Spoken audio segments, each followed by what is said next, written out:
हर कोई रूस छोड़कर भागना चाहता है। सड़क पर पुतिन के आदेश के विरोध में प्रदर्शन हो रहा है। बॉर्डर पर रूस छोड़कर भागने वालों की भीड़ जुट गई है। रूस में लामबंदी के आदेश के बाद से ही हड़कंप मचा हुआ है। लामबंदी के आदेश के बाद से रूस छोड़कर लोग भागने लगे। क्या लामबंदी का आदेश पुतिन के गले की हड्डी बन गया है? क्या लामबंदी के आदेश के बाद से पुतिन की साख गिर गई? क्या रूस के लोग यूक्रेन के खिलाफ युद्ध नहीं चाहते? 3 लाख रिजर्व फोर्स तैनात करने के आदेश का विरोध पुतिन के गले की फांस बनता जा रहा है। जनता विरोध में उतरी तो अब खुद पुतिन मानने लगे हैं कि उनका फैसला गलत था। खबर है कि पुतिन की तरफ से ये माना गया कि लामबंदी अभियान में गलतियां हुई हैं।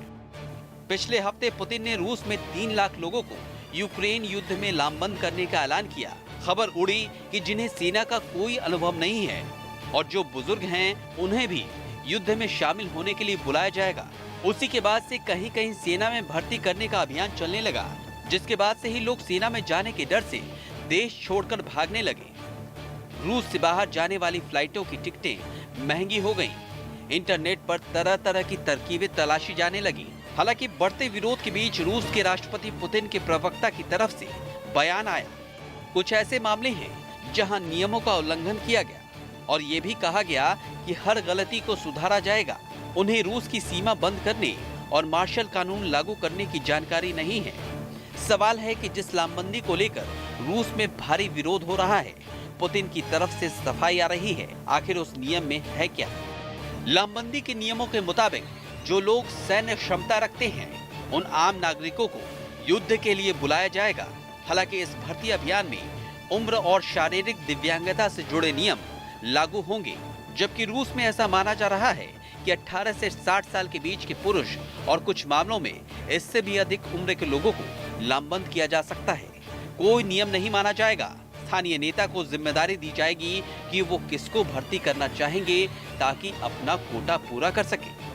हालांकि इससे पहले ही रूस के रक्षा मंत्रालय की तरफ से स्पष्ट संदेश था कि जिनके पास सेना का अनुभव और जरूरी स्किल हैं, उन्हें ही सेना में भर्ती होने के लिए बुलाया जाएगा और ये प्रक्रिया कई महीनों में पूरी की जाएगी।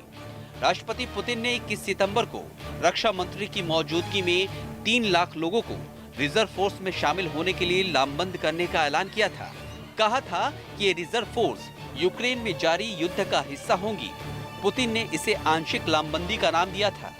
पुतिन के इस ऐलान के बाद से हुए विरोध प्रदर्शन के बीच करीब 2000 लोगों को हिरासत में लिया जा चुका है। पुतिन के ऐलान के बाद से पश्चिमी देशों ने यह दावा किया कि नागरिकों को सेना में शामिल करने के लिए लामबंद करने का यह फैसला दिखा रहा है कि पुतिन यूक्रेन के खिलाफ युद्ध में बुरी तरह फेल हो गए हैं। रूस की सेना विफल साबित हो रही है।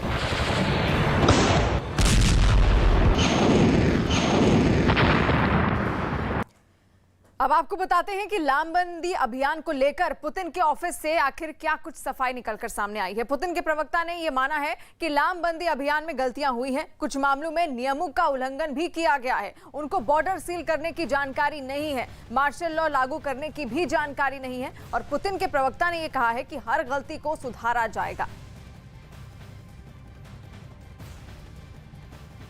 और वहीं रूस में जब से पुतिन ने सैन्य लामबंदी का ऐलान किया है, उसके बाद से लगातार पूरे देश में हड़कंप मचा हुआ है। लोगों को इस बात का डर सता रहा है कि कहीं उन्हें भी यूक्रेन जंग की आग में ना झोंक दिया जाए और इस दहशत का असर ये हो रहा है कि लोग किसी न किसी बहाने रूस की सरहद को पार कर जाना चाहते हैं। तो लामबंदी के खिलाफ पुतिन के ही लोग, आपको बता दें, वो अब इसके विरोध में आ गए हैं। रूस कजाकिस्तान पर लंबा जाम लगा हुआ है क्योंकि 98,000 लोगों ने रूस छोड़ने का दावा भी किया है।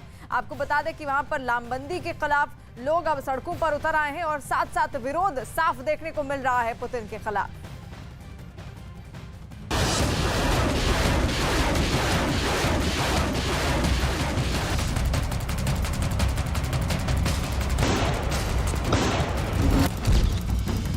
रूस में हड़कंप मचा है। रूस में लोग डरे हुए हैं। रूस में पुतिन के आदेश की दहशत है।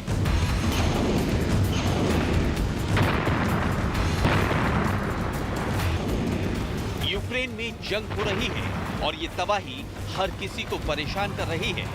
जंग के ये शोले अब तक अनगिनत लोगों का आशियाना छीन चुके हैं। यूक्रेन में हो रहे रूस के इस हमले ने दोनों देशों के हजारों सैनिकों को मौत की नींद सुला दिया है। यही वजह है कि अब पुतिन का आदेश भी लोगों को लगातार डरा रहा है। रूस में जब से सैन्य लामबंदी का पुतिन ने ऐलान किया, उसके बाद से ही ऐसी तस्वीरें सामने आ रही हैं।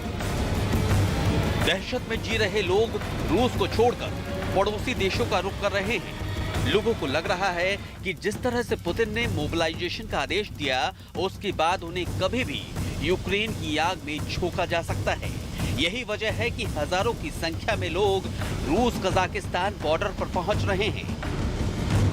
आलम ये हो चुका है कि लोगों को कजाकिस्तान बॉर्डर पर पहुंचने के लिए टैक्सी वालों को मुंहमांगी कीमत चुकानी पड़ रही है। Вот я стоял часов 5, пока машину не поймал. Короче, надо заказывать такси, ну не заказывать такси, находить машину, чтобы она тебя перевозила через границу, потому что пешком нельзя.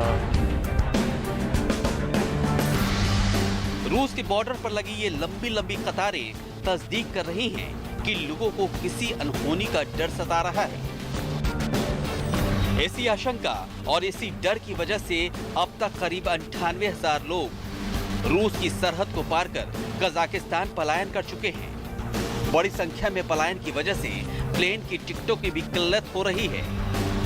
यही वजह है कि बॉर्डर को पार करने के लिए लोग कोई भी कीमत चुकाने को तैयार हैं। लेकिन चुनौती इस बात की भी है कि रूस की सरहद पार कर जो लोग दूसरे देशों में जा रहे हैं, उन्हें वहां भी रहने का ठिकाना नहीं मिल रहा। हैरान परेशान लोग बस अदद आशियाने की तलाश में जुटे हैं। Комнаты тоже сложно, никаких гостиниц нет, хостелов нет, ничего такого. Волонтеры вроде предлагают жилье на какое-то время. Еще, как я слышал, можно спать в мечети ночью или в церкви. Или же какие-то там в интернете тоже пишут там.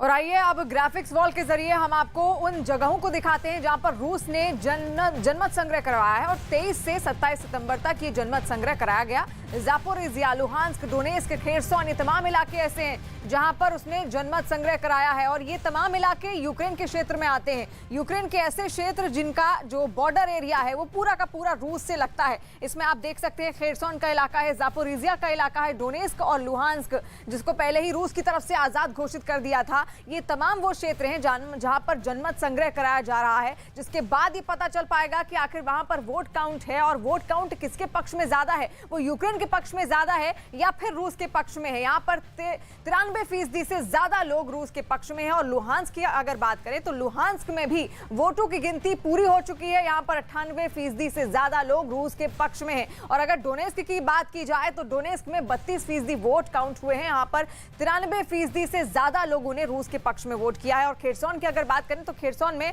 87% से ज्यादा लोग रूस के पक्ष में हैं। एक बार फिर से देखिए, ये तमाम क्षेत्र ऐसे हैं जो कि रूस के बॉर्डर से लगते हैं, जहां पर रूस की सेना का ही कब्जा है और यही कारण है कि यहां पर रूस ने जनमत संग्रह कराया है और ज्यादातर जो रुझान है वो रूस के पक्ष में ही है।